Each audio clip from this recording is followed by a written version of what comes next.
Good evening. This special meeting of the Romulus Board of Education is called to order at 6:03 p.m. Mr. Secretary, could we please have roll? Mrs. Bowles? Here. Mrs. Kraut? Here. Mrs. Funderburg? Here. Mrs. Buckley? Here. Mrs. Beard? Yes, here. Mr. McLaughlin? Present. Mr. Thied here. Thank you. Please rise for the Pledge of Allegiance. I pledge allegiance to the flag of the United States of America and to the republic for which it stands, one nation, under God, indivisible, with liberty and justice for all. Thank you. The next order of business would be the approval of tonight's agenda. The chair will entertain a motion. Mr. Chair, I make a motion we approve the agenda as presented. Support. Moved by Ms. Buckley, supported by Ms. Beard. Any questions? Hearing none, all those in favor, please signify by saying aye. Aye. Those opposed? Motion carries. Thank you. Next item on the agenda is Superintendent Candidate interview with Dr. Deborah Hunter. I will now turn the floor over to the Michigan Association of School Boards consultant, Marie Miller. Thank you, Ms. Miller. Thank you, Mr. McLaughlin. Good evening. Good evening. On behalf of the Romulus Community Schools Board of Education, I would like to welcome Dr. Deborah Hunter to Romulus Schools. And this evening, Dr. Hunter will be interviewing for the position of Superintendent of Schools. Dr. Hunter is currently the Superintendent of Saginaw Buena Vista. I'd like to take a few minutes to describe the format for this evening and formally introduce the board members. I think you've met them informally. We have President, Mr. Robert McLaughlin, Vice President, Ms. Teresa Beard, Secretary, Mr. John Thied, Treasurer, Mrs. Cheryl Buckley, and then the trustees, Mrs. Danielle Funderburg, Mrs. Sandra Kraut, and Ms. Tamika Bowles. This evening's interview will run probably closer to 90 minutes, and there will be an opportunity at the end for you to ask a few questions of the board if you so desire. And time permitting, and if there are questions from the audience, we will entertain those also. And after that, you'll have the opportunity to make a closing statement. The superintendent interview feedback forms are on the back table for those in attendance in the audience. If you would like to submit a question, ask that you complete the small sheets. If you would like to provide feedback, use the larger sheets.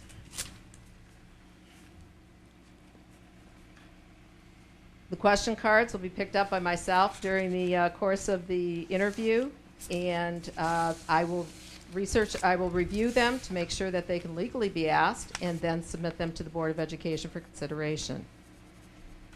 Please give the feedback forms either to myself at the end of the interview if you have one of those to submit, or you can submit it directly to the Board Secretary, Mr. Thied.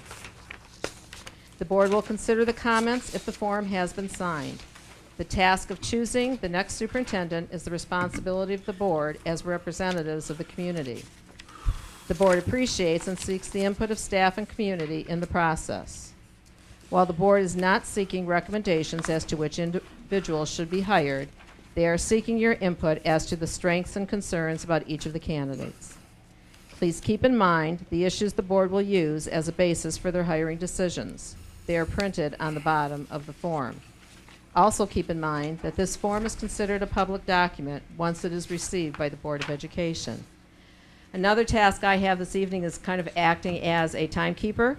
So I may interrupt in between questions to just let everybody know how we're progressing on our schedule. With that, I'm going to put the mic back in place.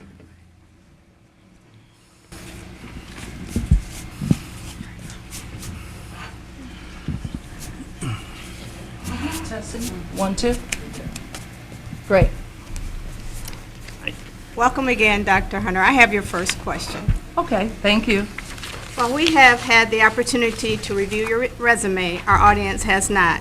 Would you briefly review your educational background and also your employment history? Okay, it's vast. I have about probably 30 years of experience. So I'll tell you that I'm an advocate for children. I'm an advocate for staff members as well as for the Board of Education. I have served as a teacher, a special ed teacher, an assistant principal, a staff coordinator who is basically responsible for Title I. I've also served as a principal. I've worked in corporate, private, charter, and public schools. So I've run the gambit there. My educational background is basically in the metropolitan Detroit area. My bachelor's and master's from Mary Grove College back in the day when it was all girl.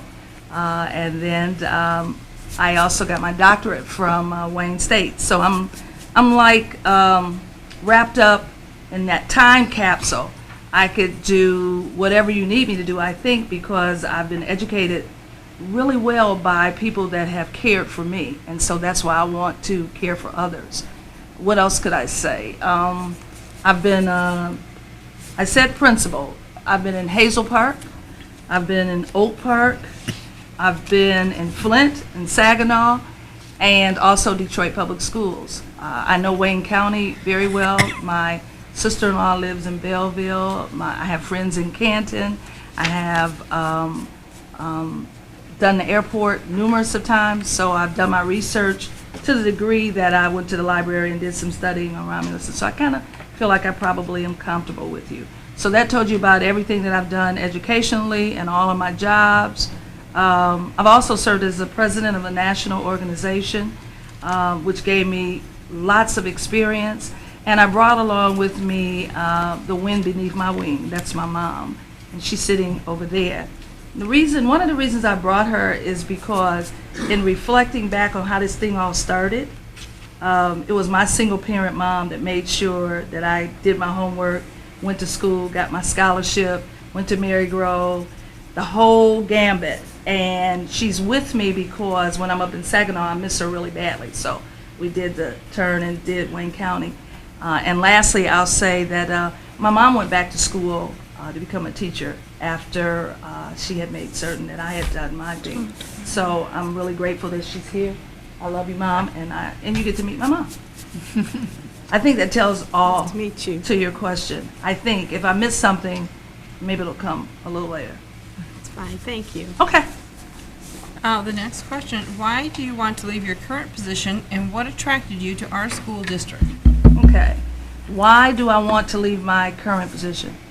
I really wouldn't want to leave it if I thought that it might be there subsequently, but we've been under a major deficit elimination plan. We've had some fallacies. So when I entered the district last year, I knew that that would stand and that I probably would have to be searching for something else. The district offered me a 2-year contract based on the fact that they didn't know what was going to happen. So I want to keep working because I love children. I love educating children. I love professional development. I love looking at data. I love building and grounds, from me sweeping to me giving a directive to get something fixed. So I like the whole total piece about the superintendency. And there's even more. I love the challenge, and so that's what I do. I am a superintendent, and that's what I want to continue to do. And so then you said, why would I want to come here? Now, what I've done is some research on the district, and I think we have some commonalities, okay? Some achievement commonalities, so like when I looked at the data, I can see that, well, actually Buena Vista is 0% proficiency. And so I've been working this year to move it up. When I looked at your data, your reading data is gradually moving, but your math data has some real serious, significant issues. Those are the kinds of things that I like to do. What other similarities did I see? Well, your buildings are beautiful. You certainly have more than we have. But when I saw the kids get off the bus, they were all excited about entering the school building. And so that's what I do. So I kind of like that. So that's why I would come. I think it would be a good fit. There's a lot that's on your website and a lot in your community that I'm kind of familiar with.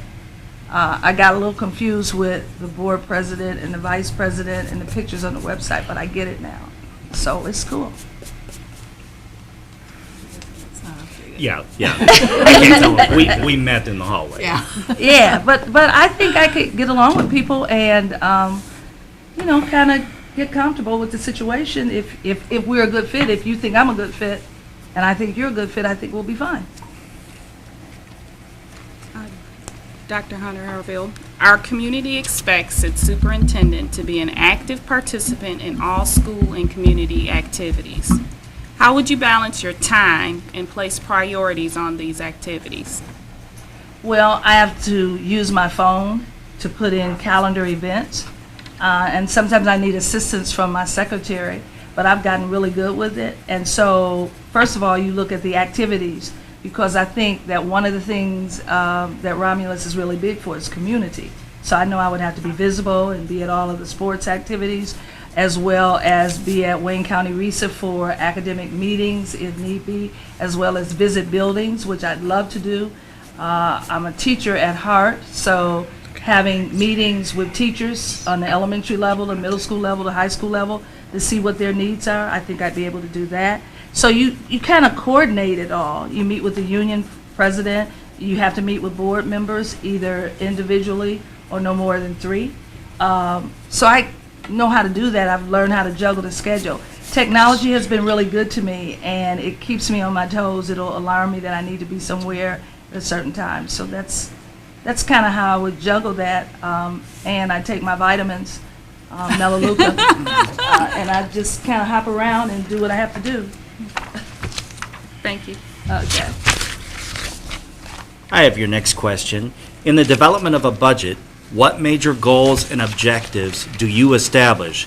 How many budgets have you developed, and how do they compare with what you would have to do here? Well, thank you for that question. I have developed in concert with a budget director several budgets. We've gone over and over trying to find out how many students we have with enrollment, what the State Aid Act will deliver to us. We've looked at all of the grants that we could ever so be engaged in, our SIG grant, our Safe Schools grant, our Title I, our 31A, our Title IID. We've looked at all of that in concert to develop a budget. And when we looked at the needs of our students, how many students would be needed per building. So I kind of do all of that. The other thing we look at is the revenue that's generated from other areas, other ways. We look at IDEA, just a gambit of everything to develop the budget. So we do it in concert with the Business and Finance Committee, also the Business Director, and we've gotten some assistance most lately from our ISD. Dick Sarek has been really good to us and helped us out a lot to try to come up with some things. And I'm doing short answers because I understand there's 25, 26. I'll come back later. Absolutely. And, Okay. that's fine. The follow-up question is, during a period of decline in revenue, explain how you would determine priorities and reallocate resources. Okay. It's all about the students first. Secondly, it's how you can co-teach, team teach, juggle staffing, do some creative kinds of things to make the decisions that are best for kids.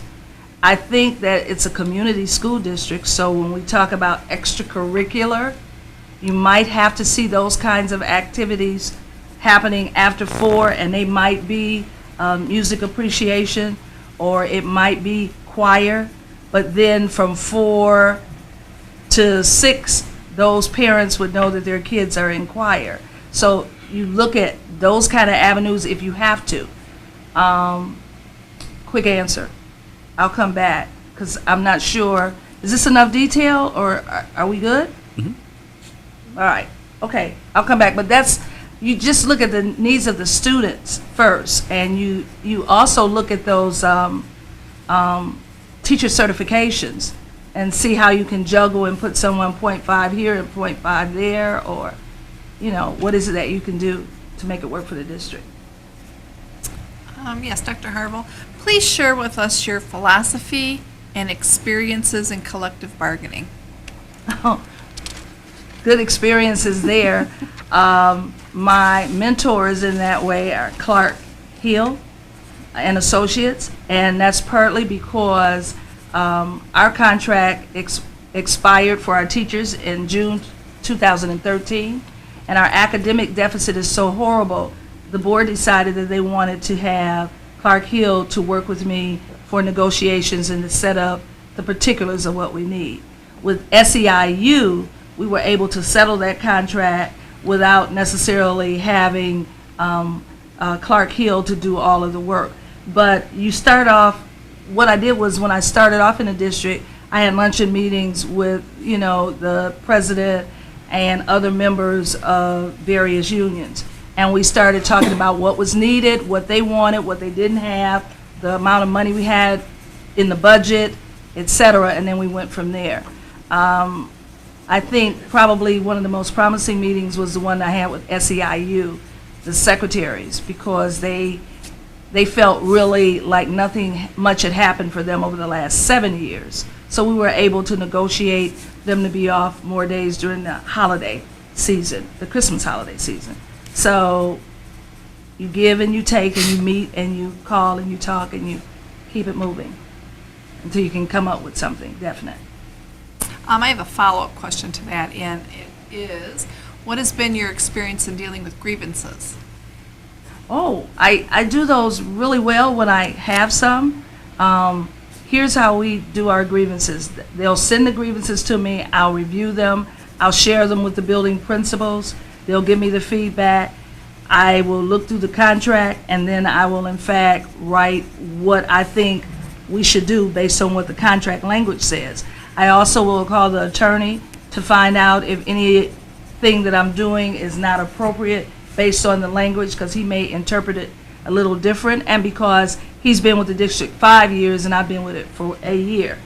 After I've resolved them and send them back and they're still not satisfied, then we have a meeting with the union leadership and we sit and talk. And the reason I said, oh, like that is because I just did that on Monday, where we had about 3 outstanding grievances, and so they came in to talk about it.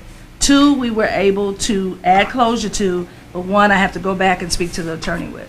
So a lot of collaboration and interpreting the language. Correct. Thank you. It seems like for the interview process, I'm the beverage guy, so would you like to get a drink before we move on? Or you No, I'm need still to wet good the whistle? because Okay. I don't want to start drinking. And Okay. I'm good. Then I have your next question for you. Okay. Okay, can you share with us your experience with deficit elimination plans? Oh, my goodness. This is my day. Okay, I'll be serious.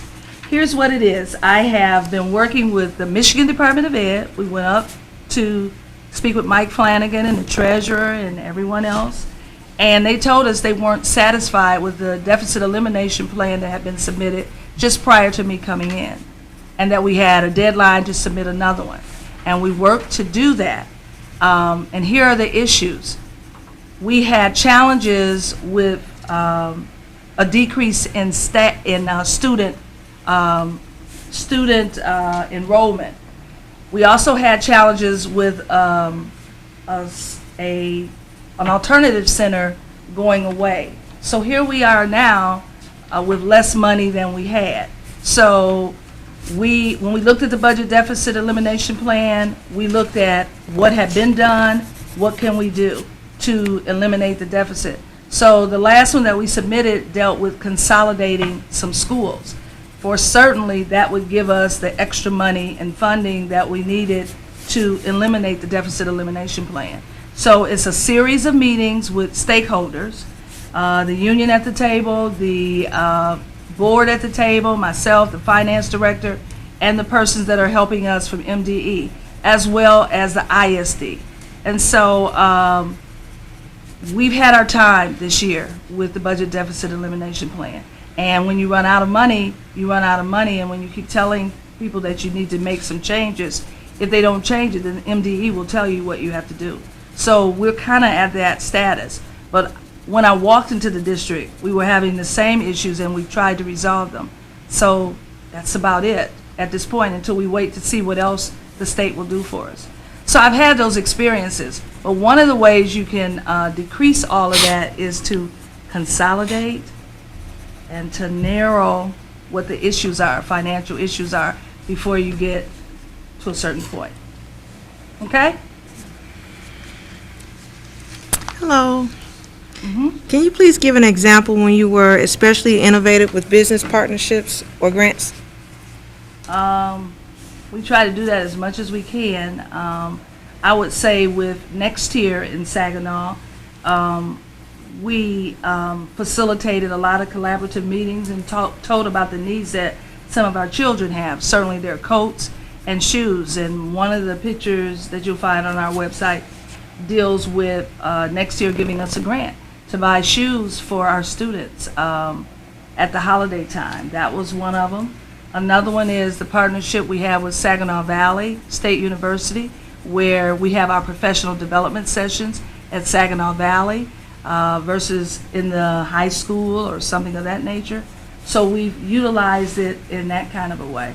And we have quite a few partnerships that we've tried to get something usually for students or for teacher quality enhancement. Thank you. Thank you.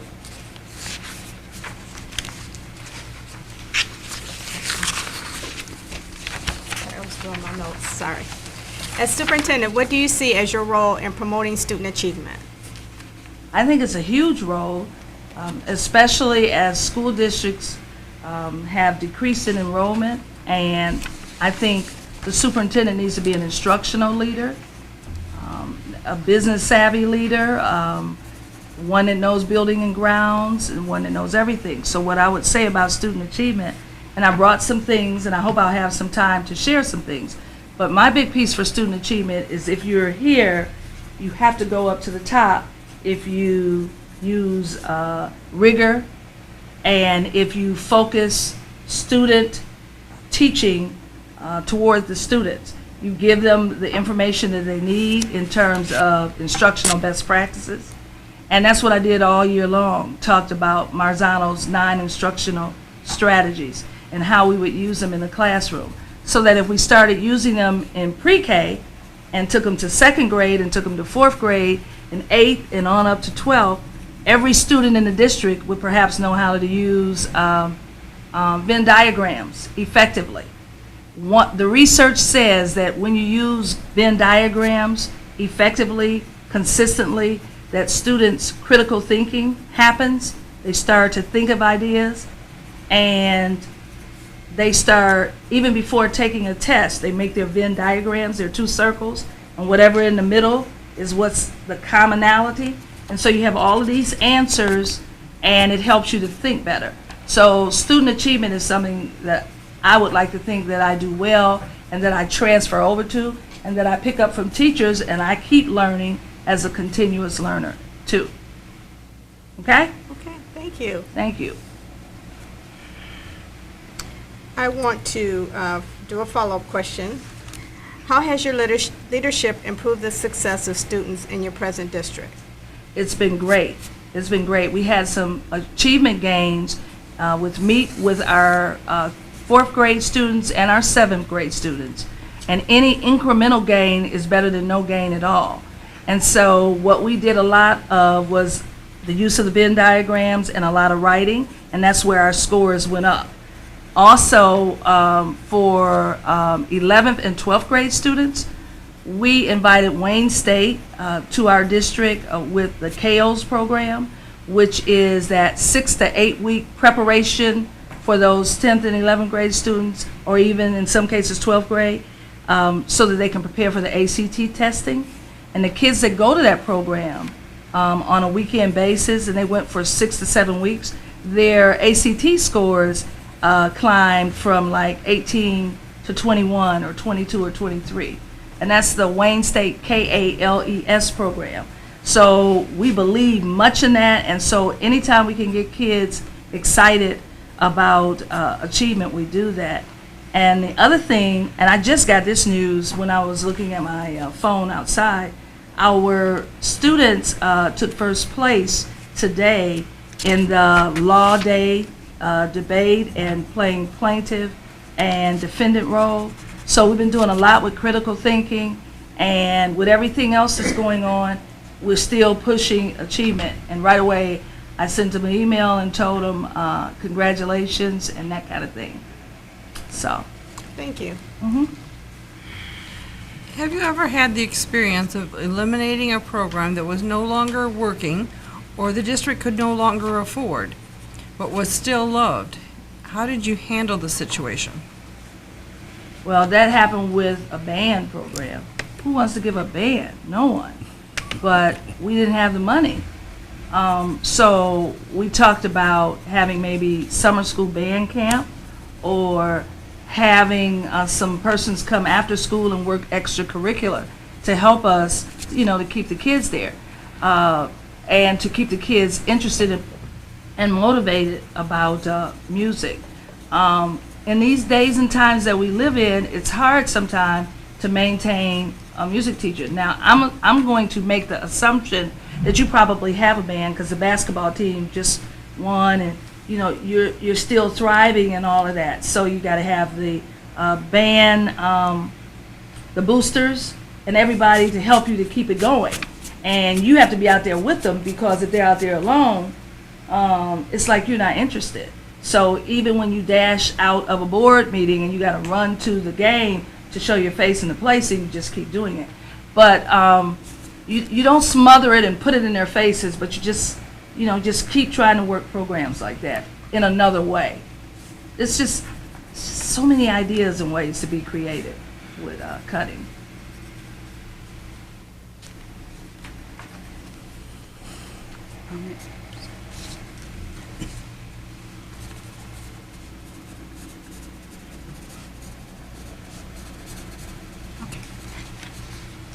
How many times in the past semester were you in a classroom? And please describe what you learned from those visits. Every day. Well, we have a smaller district, but if I were selected to be your superintendent, I would like to be talking to building principals at least 2 to 3 times a day on site. And if teachers were comfortable, because sometimes teachers' unions are not comfortable with you just being in their rooms. So I would spend all of July and August having an open door policy to have people come in and talk to me about practices and what have you, so you could begin to build those relationships. And so you go visit. I can't talk about our achievement, or I can't tell you at a board meeting that teacher A is utilizing graphic organizers if I haven't been to their room. Or I can't tell you about a student that was successful in an endeavor if I don't know who the student is. So I'm there quite a bit. And one of the things that I saw, which I wasn't angry, but one of the things that I saw was a kid writing 200 times, "I will behave." And see, what I think about that is that you could do a better lesson with that. And I'll go back to the Venn diagrams. You could talk about, here's what I did, teacher. Here's what I need to do next time, teacher. Anything in common? And on those lines down there, I apologize, it won't happen again, and please forgive me. So what happened there? Kids still learned the skill of how to utilize critical thinking. They had sentences and bullet points on that side and over here and over here. We increased vocabulary. Much better than just saying, I will not talk back to my teacher. So that's something that I don't like, but that's something that I have to have dialogue and discussion about if we remain a district. That's something that I wouldn't like to see.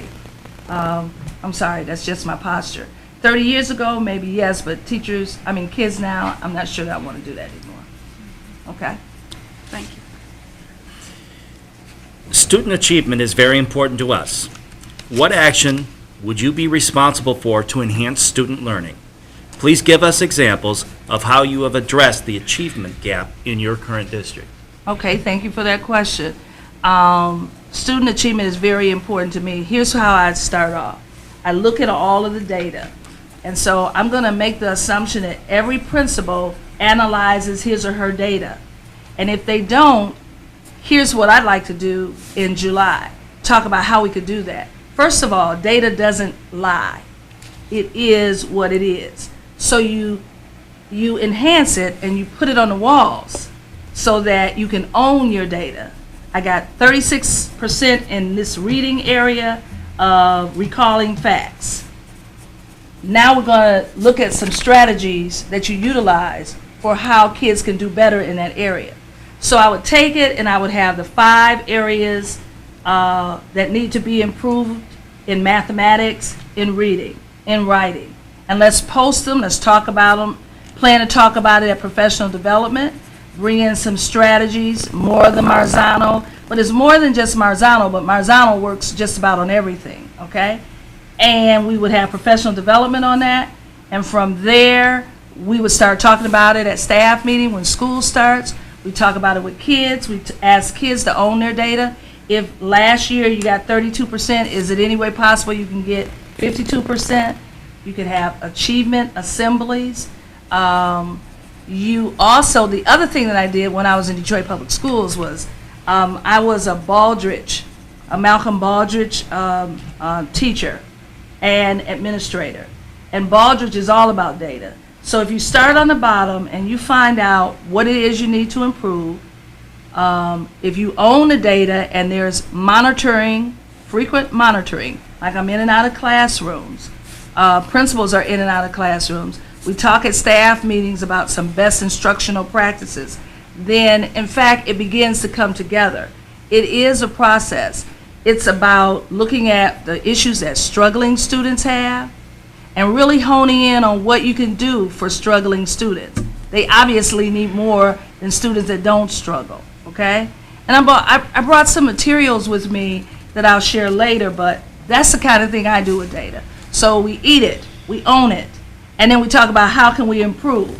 Another great thing is since you have 4 elementary buildings, you look at which one has the high scores in particular areas, and they could maybe do guest presentations for everybody's staff, you know, on how in fact they were able to increase achievement in probability for 5th grade student, or in data usage, okay, or that kind of thing. I'm just going over the MEP areas, and the smarter balanced assessments that we'll be taking will tell us how to do that kind of thing. So that's the end of that question. How many more minutes I have? You're not quite halfway yet. Oh, good, Halfway there. good. You're fine. Okay.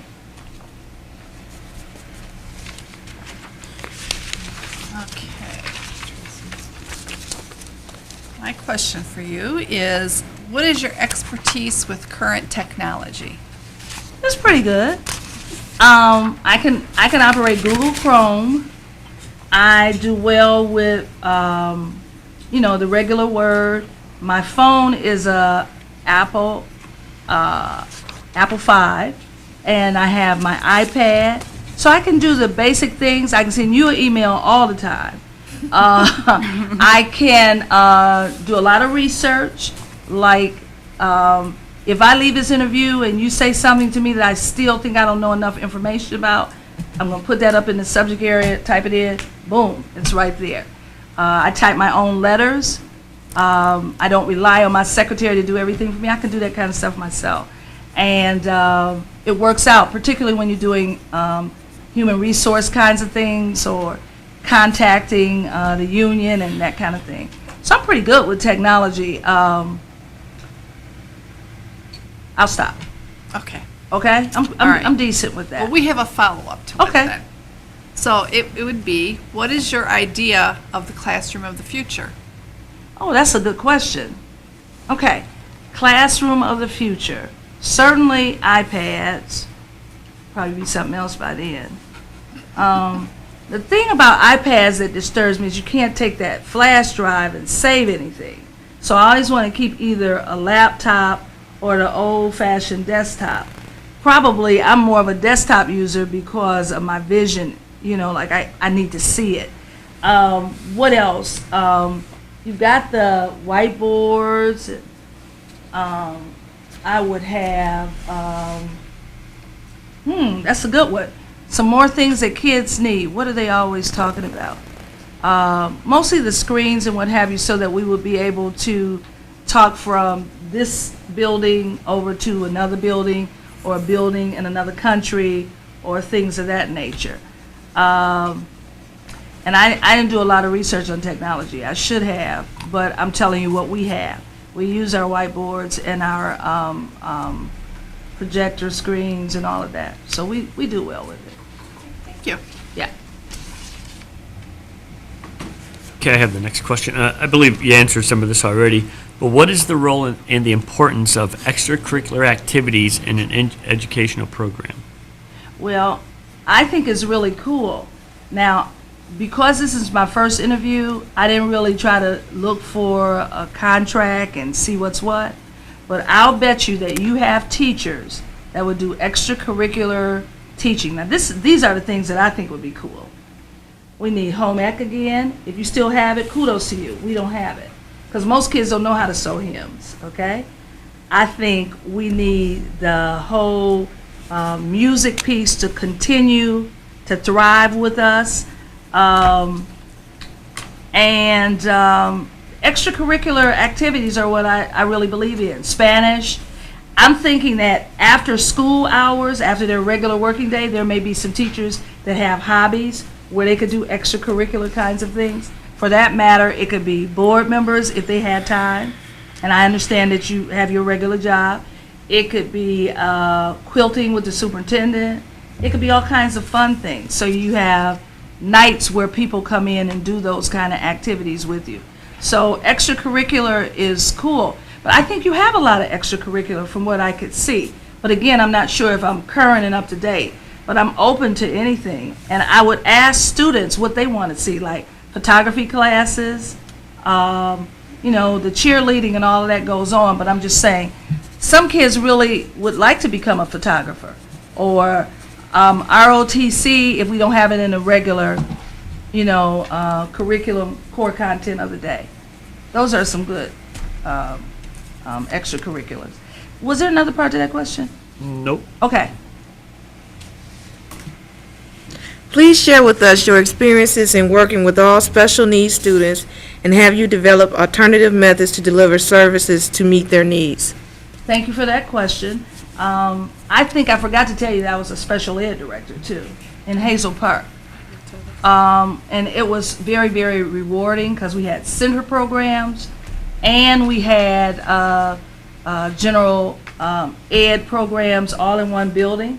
So the inclusive model was the model that I was really pro about. And what that meant is that you had to let us in. I mean, the special needs kids. They had to come in with their para-pro. So that's what I do. That's automatic. The other part now that is really, really moving quickly, and I've read some books by Deborah Pickering on it, is the co-teaching, where you have the general ed kid, general ed teacher and the special ed teacher in the same room.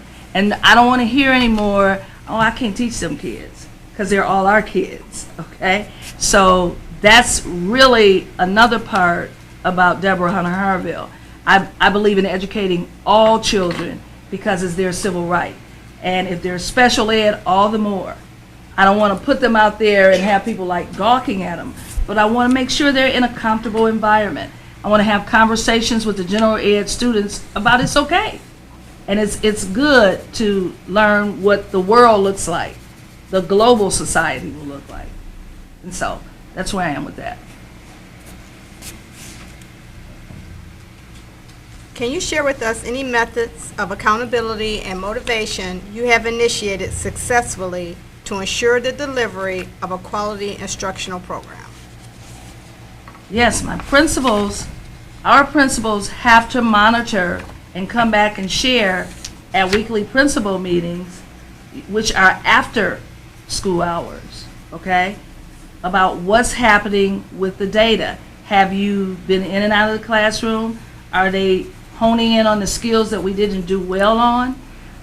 They also have to post in their buildings current student work. So when we started our journey with the 9 instructional strategies, every month we changed to a new strategy. Now what should that do in October? The scores should go up because the kids have had experiences with the 3-2-1 method, with my beloved Venn diagram methods, with the graphic organizers, the KWLs, all of that. And you can do that all the way from pre-K through 12th grade. So the accountability piece is that you come back and show me that you've been monitoring here and here's what's been happening. Then when I follow through, and it's really cool when I come in, nobody's like, oh, don't come in. Everybody has kind of welcomed me into the classroom now, because that's what I do. And some days you go dressed up, and some days you go in your jeans, or some days you go in your red, or whatever you do. You know what I mean? To make people feel comfortable. But you've been building those relationships so you can get in and out of classrooms. You honor them at board meetings when you know that something great has happened at their school with achievement. We have fun with student achievement, because that's my first love about the superintendency, is student achievement, curriculum, and best practices. So that's something that we enjoy doing. Thank you.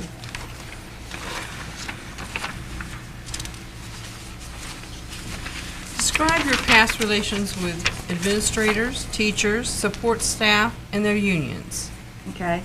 The unions, it depends on which district you're asking for. You know, sometimes it's been good, sometimes it's not been good. Because here's the deal. If your achievement is low, and you have this lady coming in talking about all these best practices that you should be using, then you have scuttlebutt there. So when I first got to Saginaw, I was told that it might be an unfair labor practice because I was requiring people to use Venn diagrams. And I was like, you got to be kidding. We're in an academic deficit. And once I explained that to them, then I noticed people started doing it. So if you were to take a walk through in our buildings right now, you'd see all kinds of student work up. And you'd also know that it worked out well for me. Say part of the question again, because I don't want to. Describe your past relations with administrators, Oh, yeah. teachers, support staff, and unions. Well, both of my union leaders, we're okay. We're good. When I go to their rooms, I see great things happening. I'm thinking of one in particular, and on a document that I brought for you, you'll see her in a picture, but we visit, we talk, we just get the work done. The principals, I don't have any problems with any principals, not the special ed director. We've all become a team, and that's partly because we're a True Colors district, okay? And that's a team building piece in itself, but we understand it takes 4 colors to operate, and you're familiar with True Colors, right? No. Okay. Well, I'll explain it briefly because I don't want my time to run, but here you go. I'm going to share. It's really cool. You have a green person that's very analytical, asks a lot of questions, and expects a lot of detail. You have a blue person that will do things like send the sympathy card out when it needs to be sent out and still have school. Then you have a gold person that's done. You got to go in order. You got to get it done. And then you have an orange person who's spontaneous and still comes up with a good way to do test-taking strategy. Well, it's my belief that staff, members, board members, superintendent, all of us have a color. And so we did an inventory, and we found out what kind of person we were. And so as you walk into everybody's room, you'll see a star, because we're all stars, and it'll tell their color, okay? So my color is, I have 2 dominant colors. I am a blue, but I'm definitely a green, okay? I always want to know why, okay? But don't mark me down for that. It's just in my nature, okay? So the gold person can talk to me and have everything so detail-oriented, but I'll be asking questions. So we all still get along. You get my drift? And so that is the way we've been able to get through loving each other, building relationships, etc. And one thing happened in my district, and so I didn't know this was going to come up, so I'm just saying. We had a very beloved person that worked in our district for 28 years. She was just awesome to everybody. And so we closed school that day. We took one of our 5 days from the department. And we did it because everybody loved her. So that's the blue side of me. But the green side of me is that data analysis person. So that gives you an example. And of course, I would be honored and love to share more of that, because some people are visual learners, so I don't know if you hear everything I'm saying, but I can show you some of that. Okay? But it's fun stuff. It's building relationships. Next. Okay. Any commitment from others is essential for a superintendent, whether it's from school personnel or the community. What techniques have you used to gain acceptance of ideas or plans? And please give us an example of how you used one of these techniques. Okay. Well, this is fun too. One of the things I do for relaxation is I cook. Okay? So there is nothing that I can't bake. There's nothing that I can't prepare. And so I've been known to, drop a banana pudding off at the high school, or make chicken salad for my board members, or things of that nature, because it shows another side of me. Not that I'm just always, being the superintendent. So I've used that technique, but more of just a part of Deborah, to let people know that I'm human too, okay? It's developed conversations that go into the evening, 2 or 3 more hours with the principals, because we've had something to eat. Or I could use another strategy. That one is not so serious, but that's all that comes to my mind right now, okay? But usually I have factual, research-based information to try to put an idea over. Here's why I'd like for us to use it, because the research shows this. Okay. Excuse me, I'm sorry. How often and by what means will you communicate with the board? Every day if necessary, certainly by email, but that hasn't happened in the district where I am now. In the district where I am now, I communicate a lot with the board president. I invite everybody to go out. We have our little meetings where we discuss different issues, etc. They have committees, and so I make sure that I'm meeting with the chair. Also, every Friday, I do the superintendent's weekly, and I communicate. It's like die hard. I hope I brought one with me to share. It could be information from the legislators from up in Michigan. It could be if there was a fight in the high school. It could be one of our students will be accepting an award on this night. I also let them know that I'm nominating some teachers for the ISD awards program. It's all of those things that you didn't get a chance to say. And I'll say, call me. And like today, the board knows, I don't know if they know I'm here this day, but they know that I was coming to interview.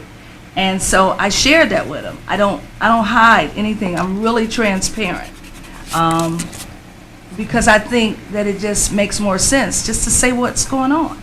So very often, and I gave you a long answer then, but, okay. The follow-up is, if you and the board disagree on an issue, how would you resolve it?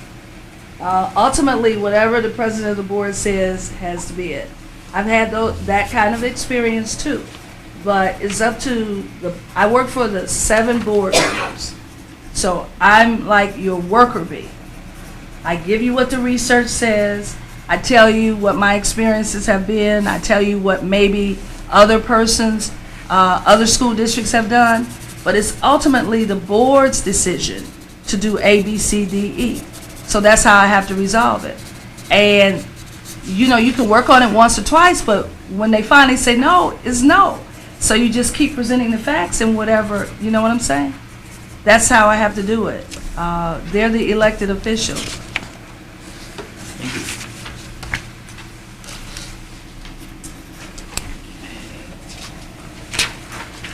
How have you gone about bringing change to a school district? I think you've kind of elaborated on some of that already, but. Well, first you don't come in bashing them, okay? All I did was say, if we're at 0% here, what can we do? In fact, here's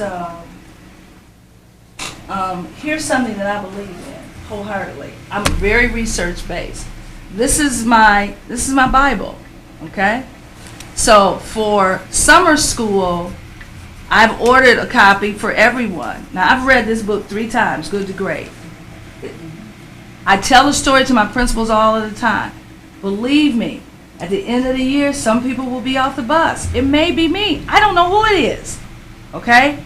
You either want to move up to another level, you want to maintain status quo, you want to explore all options. So that's why I use this one. This one, I haven't gotten through it this year.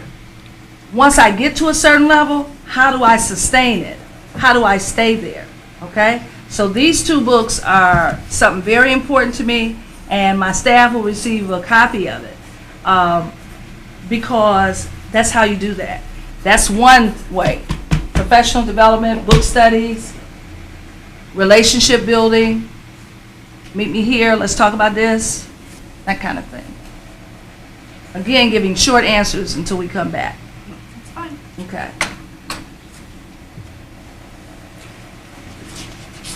Okay, I have my last question for you. How would you support building administrators and also be supportive of teachers? I have to do a survey, which I could probably do through SurveyMonkey with a little assistance. You got to tell me what you need. Now, when I arrived in BV in August, what I set up was open door from August until September, and then I had an elementary meeting with the elementary teachers, a middle school with the middle school teachers, and a high school with the high school teachers. And you got to tell me what you need. If it were supplies, if it's you've been missing a book for the longest, if your television has been hanging off the hinge forever, if there's a leak in your room, you got to tell me. And then I categorize those, and I can't tell you I gave them to the department chairs because we don't have that, okay? So it's my work. So I've talked to the right people to make it happen. And it can happen when you're trying to educate children because children notice all of that. So that's kind of what you have to do in that. Say the question a little bit more. Let me make sure I did it correctly. How would you support building administrators and also be supportive of teachers? Building administrators, we meet a lot and they talk about what's going on. I supported our building administrators with teacher eval, with stages, because over the last 2 years they hadn't done evaluations. So we went into a partnership with stages, and it's very much like the Charlotte Danielson rubric model, and that's the one we use. And so this year, as a result of that, we're happy to say that we've evaluated the teachers that were tenured, the ones that were non-tenured, we did the IDPs, and now we're back to looking at the final analysis of the persons that were maybe marked unsat. Do they really get to stay? Do we work with them for another year? Do we send them out to professional development? Because sometimes when you try to send them out to professional development, they say, I don't want to go. Okay? So what can you do in the district? I also supported teachers by teachers that went to professional development in Michigan or out of state. They came back and did presentations at our professional development day. What does that say? I believe in my staff. So I never bashed them, and I gave them several opportunities to present, etc. So.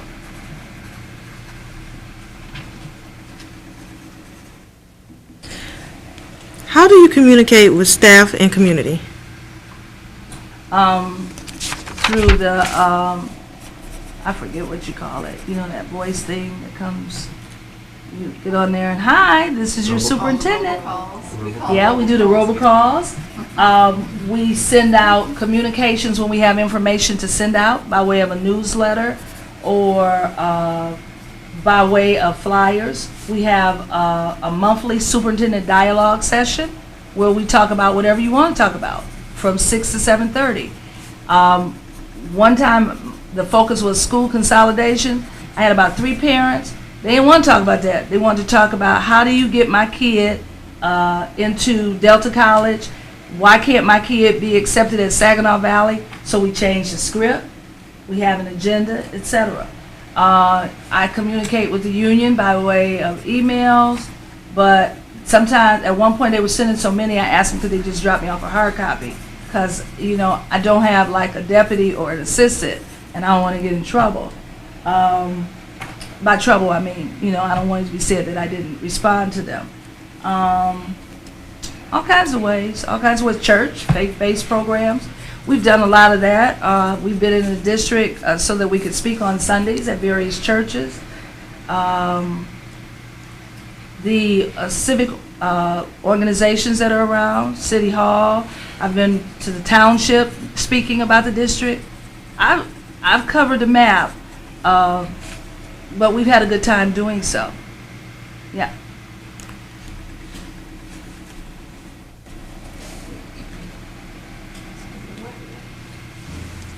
What do you do to draw in non-school community members? That would be like, are you meaning like the faith-based community? Let's see, Non-school community members. non-school. Yeah, that's faith-based. That could be the city, the mayor's office. That could be the hospitals in the area, the airport. Talk to them, call them, try to have meetings with them to see what they can do for the district. Particularly, I'm excited and interested to see what does the airport do.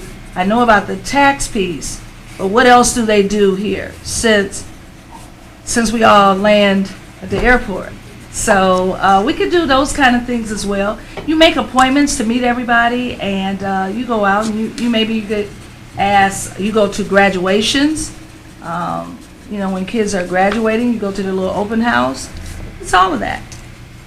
Now, I actually, if I were a successful candidate, of course I wouldn't be living in Saginaw. I'd be out in here somewhere.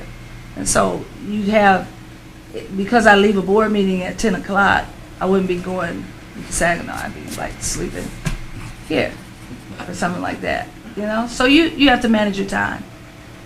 Did I say, too, that I have, this is off the subject, but I'm taking a minute.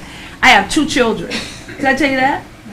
Yeah. My son is a Western Michigan graduate, music performance major. That's why I keep doing the music thing, because it paid off. He lives in LA, okay, and he travels the country with his Western Michigan gurus. My daughter lives in the metropolitan Saginaw, Lansing area. She graduated from Michigan State. She's a minister. Neither are married, so therefore I have no grandchildren. So if you were wondering how I have the energy, I have no grandchildren. I have a husband he has businesses, so I see him late. So that's the part I didn't tell you. And I'm still up and running, go to my church. I'm a church girl, I'm a church trustee. I'm coming back now to some more stuff about me. So I do what I need to do. But the reason I have so much time is because I have no grandkids. That now, if I had grandkids, I don't know that I would have applied anyways, but I don't have any. The final question, please. You mean for the whole evening? From us, yeah. Well, Yep. until we see what questions you might have for us, Okay. please talk about what you would do the first 100 days on the job as our superintendent of schools. After 100 days, what would you hope to have accomplished? Okay. Thank you for that question. And I do develop a 90-day or a 100-day action plan. And the first thing I look at, which I've already looked at, is the board's goals. Okay? And you have some hefty goals. And I want to see what the status is. And so my 90-day plan will be crafted around that. Okay? Then if the board allowed me to have some superintendent goals that connect with that, but they've got to fit, then I'd have that involved. I would be meeting with the union and all of the unions, okay? Is the union president here? No? Okay. So I'd be meeting with the unions. I'd be meeting with the faith-based community. I'd be meeting with the teachers. I would be meeting with parents. And I would often be needing my board members to direct and guide me as to who I would be meeting with. And certainly I would be meeting with you, individually, etc. What else is in my 90-day plan? The data. Here are our concerns. Here's what we need to do. I talk about some professional development for the summer. I would also be meeting with students if we're having summer school, but if we're not, I know the sports teams are practicing. So I'd be in the community, okay? What else does my 90-day plan have in it? It has like some opportunities to do the surveys and find out what it is that everybody's expecting of me. It's a look at the mission statement and sharing what that means to me. It's a letter to the community saying, hey, I'm Deborah, hope you'll stop by and see me, and giving them some days for which I could do that. I would hope there's a board retreat, so the board would tell me exactly what they want me to do, okay? I would like to spend some time with each one individually because you're all different, and I have to be able to meet all of your needs. I will not get into board drama. I'm not into that. I'm into educating children and seeing what each one of you want me to do individually, okay? And once you tell me what you want me to do, I'm going to do it. I'd probably be talking about health and wellness because I think much of the reason that the superintendent or board members or teachers don't do as well as they could do with rigor is because we aren't physically fit. I'm one of them. I need to find a way to be able to exercise. I've been eating right and I'm starting to lose weight, and that's good. It's just so many things. I think I can really spend time with the kids too. But there's more components of the 90 day, the 100. You said 100 days. So then after I did the plan and presented it to the board, I would want some feedback to see if I worked well based on what you told me. And then after that, we'd share it with the staff. We get their ideas. It could very well come out to be a strategic plan, which I'm just finishing at Buena Vista because I took a course to understand better how to do that strategic plan with actually Dr. Lusa, who was in Livonia. Lupa is her name. I don't know if any of you know her, but she's just fabulous with developing a strategic plan. So I do some things like that. I know the big piece is for your board goals is student achievement. I also read parent and community involvement. I read that you wanted someone to have business and finance savvy. I would look closely with that, and the reason is you're not in a budget deficit right now, but I'm in a district that is, and it's been wholly, mind-blowing. And so I want to be prepared so you can have a plan of action so it doesn't happen. Because if we keep on living in this economic system that we live in, a lot of districts are going to get a budget deficit, particularly if you're not recruiting kids. And that's the other thing I would say with the 100-day plan. I would have a recruitment plan. I need to know why we're losing kids and what can we do to get them back. And if it's about the achievement, then that's the number one business that we need to focus on. And that's it. Thank you. Okay. We'd like to take a few minutes now to provide you with an opportunity to ask any questions you may have of the board. Well, I've already read in the paper that you have 4 candidates, so I guess the first question would be, how soon will you determine if you get to have finalists? Don't know. Okay? I mean, yeah, I don't mean to be quick, but I don't think you're being quick. Yeah. You just haven't this. Okay, so we're going to begin the deliberations this evening. Okay. How those go, Okay. I can't forecast that. Okay. Then I'm going to stay away from those kind of questions because Marie would probably get back with me if I were one of the successful Absolutely. candidates. She would call I you want- probably before the moment she knew. Okay. Can you share with me 3 strengths, 3 great things that's happening in Romulus? Oh, our schools made AYP? AYP. Good. And our basketball team. Class A. did Yeah. Class A Class state. A's. And We have an early college. Early college program. early Right. college program. I didn't talk about early college. We're starting, or we're trying to start one with Delta College.